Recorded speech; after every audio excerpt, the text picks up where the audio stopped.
Good morning everyone! So for today's video ay samahan niyo muna ako ng pumunta sa plaza upang mag-practice ng aming sayaw sa aming midterm examination. So ngayong araw ay pupunta tayo dito sa plaza. So yan, pagkarating natin dito sa plaza ay hindi pa naman nagsisimula ang practice kaya tamang upo muna. Yan nga pala mga kasama ko, ayan. So dito ay habang nagpapahinga, syempre tamang video muna at tinitingnan ko ang aking mga kasama kung ano nga ba ang gagawin. So dito ay habang tumitingin ako sa kanila ay ginaya ko na rin ang ibang step, ayan, para akong ano dyan. Yan, parang naka-boxing. Watang, say, wow! Yan. Ganyan nga pala ang aming step ng aming sayaw, yung ilang step, ganyan. Parang naka-boxing lang ba? Yun, habang ginagaya ko ang step ay sinabi ng aming kaklase na uuwi na muna daw para kumain kasi sila mayroong mga baon. Ako hindi nagbaon kasi yung usapan namin ay 9, hindi na ako nakapagsaing at late na rin akong nagising.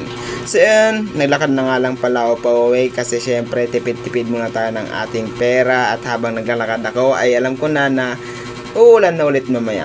Pero tamang chill lang tayo dito at kita natin ang kalangitan na nagbabadya na naman na uulan. Fast forward na nga pala tayo, dito nga pala ay pabalik na naman ako sa aming practice at dito ay sasakay na ako sa tri-bike. Yan, kasi nakakapagod na maglakad. So dito ay sumakay na ako sa tri-bike dito sa kay Kuya. So shoutout nga pala sa kay Kuya, ang astig mo, idol. So dito ay parang bumabadya na naman ang ulan at aburido na naman ang person. Walang dalang payong. So dito ay nakarating na din pala ako sa aming practice. So dito sabi nila ay walang practice kaya tamang uwian na naman. So yan, fast forward na tayo.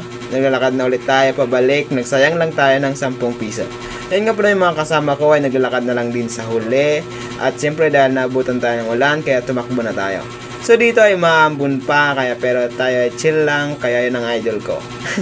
So hanggang dito na lang ang ating video. Kung nagustuhan nyo ay baka naman. Yan nga pala ang bahay na aking sinasali lagi sa picture. Balang araw ay magkakaroon din ako nyan.